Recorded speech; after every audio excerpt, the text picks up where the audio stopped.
Hi, welcome to another episode of Look Ma No Hands. My name is Linda, and on my podcast I like to talk about all things crochet, sometimes painting, what I've been reading, what I've been watching, and sometimes things that are happening in my life. So this week I'm wearing my granny stitch sweater. The pattern is by Hand Jan Crochet. I made this last spring. Only wore it a couple of times before it got into summer and a little too warm to wear a sweater. Today's temperature is quite chilly, so compared to what we had yesterday, which was almost 80 degrees, today it's like back down into the 50s. So I figured what better time than now to wear a sweater that spring colors but still gives a little bit of warmth for the damp, chilly air that we're having with all the April showers that have been going on. So yeah, I don't have any crochet this week, mainly because I've been working on knitting. I definitely need to start taking some video of that because I'm kind of missing baby's first steps here. It's definitely getting easier. I do have to admit that the project that I'm working on, I've started and restarted. I think now I'm on my 4th attempt at doing it. As I'm better understanding the pattern, I'm able to kind of see when I'm making mistakes. Thankfully, I'm not that far in when I see those mistakes. So since I don't yet know how to after I've stitched them, I just have to basically take my needles out, dismantle it all, and start all over again. So like I said, the 4th attempt at this project, and it's through no fault than my own when it comes to this. The pattern is really easy. The video that I used, that I'm following, is very clear, concise. There's a great overhead recording that you can really see what the instructor is doing. I'm using the Falling Leaves bookmark pattern from Fiberflex Knitting, but instead of making it with small needles and small yarn, I decided to go up to, I think, a 7mm needle, and I'm using 4-weight yarn. So instead of it being a bookmark, I'm going to turn it into a scarf, using up the last of the Cool Wool by Lion brand that I have. It's like a navy blue and kind of a kiwi green color. So I'm using up those last like 2.5 to 3 balls of yarn of that color, or of that style and colors, and maybe by next week I'll have a finished knit scarf. Now that I can see the stitches and understand the stitches, and know the difference between like the knit stitch and the yarn over and all that good stuff, it makes it easy for me to understand when I've made a mistake and need to try to fix it in some way, shape, or form. So I do have a picture that I'll put up to show you my progress thus far. It's only about maybe like 8 inches square, so I've got a long way to go before I have a scarf. But I finally got to a point where I've been carefully making the stitches so that I do the yarn overs at the right place and knit 2 together, all that good stuff.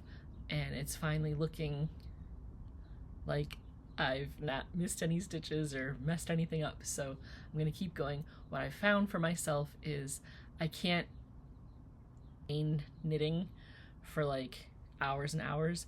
I have to knit a couple of rows, take a break, come back and knit a couple of rows and take a break, because that keeps me from doing the kind of like meditative stitching like I do when I crochet, where I don't really have to think too hard about it and I can keep going. The nice thing about crochet is if I make a mistake, I can take the stitches back and then put my hook back in and pick up from where I made the mistake. With the knitting of them, I end up having to dismantle the entire project. So I probably could have a lot more done if it weren't for those times that I was like, oh no, there's a mistake there. Let me try to fix it. Oh, that made it worse. So yeah, I've been having to just start over, but now I finally have it down and figured out how to prevent myself from making those silly mistakes. And so far, hopefully I didn't jinx it by saying that I think I finally figured it out, but I think I finally figured it out. So that's that. This week what I read was a book called The Guest List by Lucy Foley. It's another like murder mystery thriller novel. It's basically a story of a couple who's having like a destination wedding on some island in like Ireland, and all of the guests have kind of like some kind of connection to like I'm obviously they have some kind of connection to the bride and groom, but like there's some animosities amongst the couple and the guests on the guest list, and some pretty deep history amongst all of them, and fairly dark things that took place. This is definitely not like a happy-go-lucky type of story. It's kind of one of those things of like it's a dark and stormy night kind of thing where they're on this island for the wedding, and the seas are very choppy and there's lots of wind hitting the island, takes out the power, just very mysterious and intense. It very much sets the mood for like, okay, something bad is going to happen. What is it? When I read the synopsis of the book, it basically says that like during the wedding weekend, someone turns up dead, and one of your guests or someone involved in the wedding is dead. So then it's like trying to piece together like, how could this happen? Who has a grudge against the bride and groom? Like, where are things, like, where did things go wrong? And it's a messy story, but it was very interesting. It kind of felt like it was taking a really long time to get to the point of what I was anticipating from the description of like someone on the guest list, someone from the wedding ends up dead. So I was like, who could it possibly be? Like, who dies? Who kills them? Because it's implied that like it's a murder. So you're trying to figure out like what's going on here. You're anticipating like, okay, so who's going to be the murderer? Who's going to get murdered? Through like 80% of the book, you're just like, the anticipation is building, and then finally everything happens and everything comes to a head, and you're like, yeah, I mean, I could see that coming. Didn't necessarily see who, like the whodunit part of it. I was pretty shocked, but yeah, it was just, like I said, very intense. The atmosphere of the story was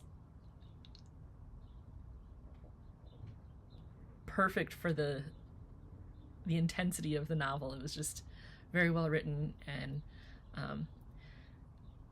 even though typically this kind of story really isn't something that I'm that into, I'm starting to really enjoy kind of like the Agatha Christie type of novels. I never used to read stuff like that. I guess I'm just kind of like in like a new phase of life or something, I don't know, but I've really been enjoying reading the mystery novels and the whodunits and stuff like that. So yeah, still watching pretty much all the same old General Hospital, reintroducing the character of Ethan, so that's gonna be fun to see one of our old favorites back in town. Um, we've been watching Will Trent, and this week's episode ending the way it did, ooh, that was intense, and I'm interested to see where they take that part of the storyline, because that was deep. Watching RJ Decker, been really enjoying that. Haven't yet gotten caught up on this week's Ultimate Baking Championship, but we will definitely have to get on top of that.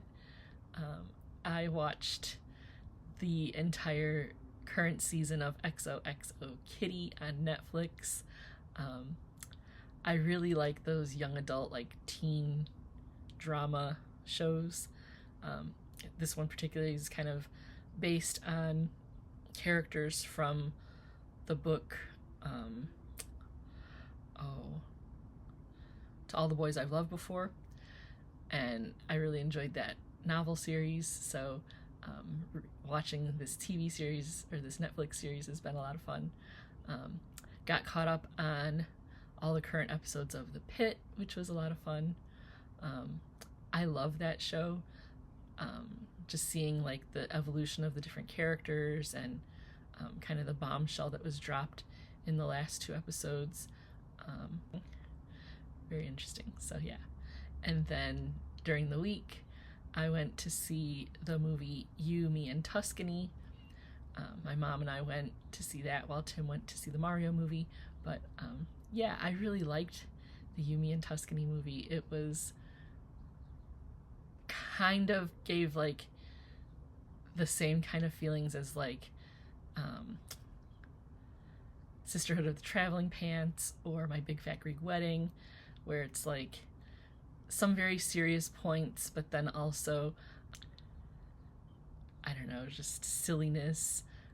I love those movies that are set in like the Mediterranean, where like there's all like the ocean scenes and like the beautiful mountains, and like the old world charm type of towns with like the plazas and things like that. Makes me want to go visit like some old European town and just like eat all the bread and the cheese and drink the wine and just have all the fun. But yeah, it was a fun movie, and just really cute. Kind of gave like Hallmark movie vibes, or like, you know, that cozy romance novel kind of vibes. So yeah, that was a fun one to go and enjoy this week. So if you're into like the rom-com type of stuff, this is definitely one for you to go check out, because it was just lighthearted, kind of adventurous, pretty light on the romance. Well, I shouldn't say light on the romance. It was pretty deep with the romance, but very no big like love scenes or anything like that. So it was just very light and fun. Last week I said I was going to go to YarnCon Chicago, and I did, and it was interesting, overwhelming, and a little bit disappointing, because just interesting because of the volume of vendors that were there, and how much they packed into a rather tight footprint. I can envision that this is probably an event that grows bigger and bigger every year. The reason why I said it was overwhelming is because there were just simply so many people between all the vendors and the people to navigate through the space. And that is why I say it's disappointing, because there was so much foot traffic through the exhibit hall that it made it very difficult to actually do any shopping or just feel comfortable. It was just too much in one space. Now, that's my opinion. Others may have a different opinion, but it was so overwhelming that I didn't even bother to stop and take pictures, because I felt like that would just add, just kind of, I didn't want to contribute to the overwhelm. I didn't want to be in the way. I felt like I was in the way regardless of whether I was stopping to take pictures or not. There were some people that came through with rather large backpacks that I felt like it was just too much. It was almost impossible. There was a gentleman that came through with a walker, one of the rolling walkers, and that made it difficult for him to kind of get through. Everybody was really patient and kind of made space for people with their mobility devices, because there was another woman there that had a motorized wheelchair. So people were very respectful in regards to just, you know, making way for people that needed the space. But I feel like the organizers maybe need to kind of rethink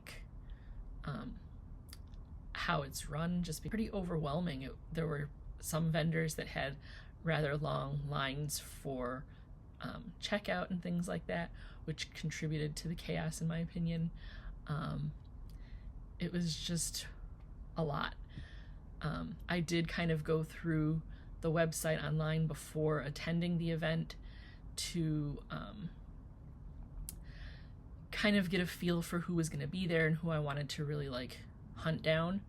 So knowing that Leading Men Fiber Arts was going to be there, I made sure to kind of hunt them down. For some reason, they're like really easy to find.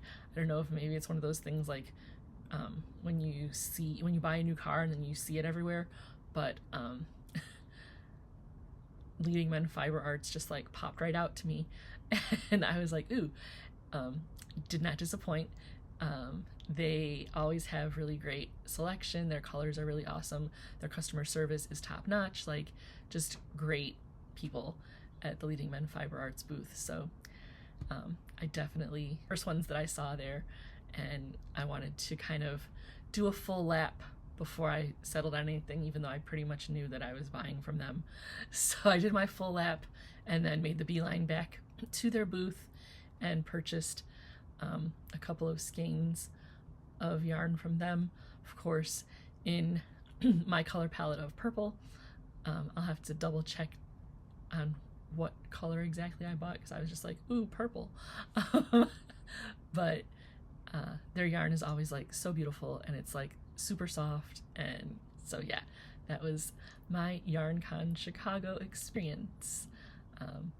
I've been keeping up with my Better Me app, doing my Pilates workouts most mornings. This week I think I did it every morning, so yay me. I don't know if I'm going to renew my subscription though. The workouts are pretty much samesies every day, and even though when taking the quiz I kind of entered in what exactly I'm looking for, they do throw in quite a few exercises that I just simply can't do, which is kind of disappointing. So like I said, I don't know if I'm going to renew my subscription, but it was definitely an interesting app to check out, and just see like what's out there. I think I might switch back to Fit On because I like them. They have a lot of options in the free portion of the app. So yeah, maybe I'll switch over and do a 1-month subscription with them to see what other fun things I can access if I pay for a subscription. So that's basically just what's been going down here in a nutshell. I'll keep working on the knitting. Maybe I will work on getting a video done. I might be moving things around again in the studio just for a spring refresh. I'm getting a little antsy and a little just feeling like a refresh in the studio. I do that all the time. Just about the time everything kind of gets settled, I like to spin everything around. So yeah, I don't know. I'm kind of crazy like that. I just get like an itch and feel like I need to move things around. Part of it is when I do the swirl around, when I do the mix up, I tend to do a deep clean. Throughout the year, I do like a light dusting here and there, but I like to occasionally like pick everything up off the floor, do a hard mop of the floor, clean all the nooks and crannies to get all the cobwebs out and things like that. So yeah, sweep up all of the hair and the dust bunnies and everything to make things fresh again. So that's what I will probably be doing. There probably won't be much in the way of crochet or even knitting. I want to get the cleaning done, so yeah. If this is your first time here, thank you for stopping by and giving me a watch. If you enjoy my content, consider subscribing. Don't forget to hit the like button. Leave a comment to let me know a little bit about you. Let me know what you've been doing this past week. If you have any fun plans or even boring plans for next week, go ahead and let me know what those are. What are you working on? Have you read any good books lately? Yeah, just all of that. And for those of you returning subscribers, thank you for coming back again and again. Again, like I said, I love reading the comments and hearing what you all are up to, so don't forget to leave me those comments so I can feel like I'm not alone in this great big world, just speaking out into the nothingness. Other than that, have a great week.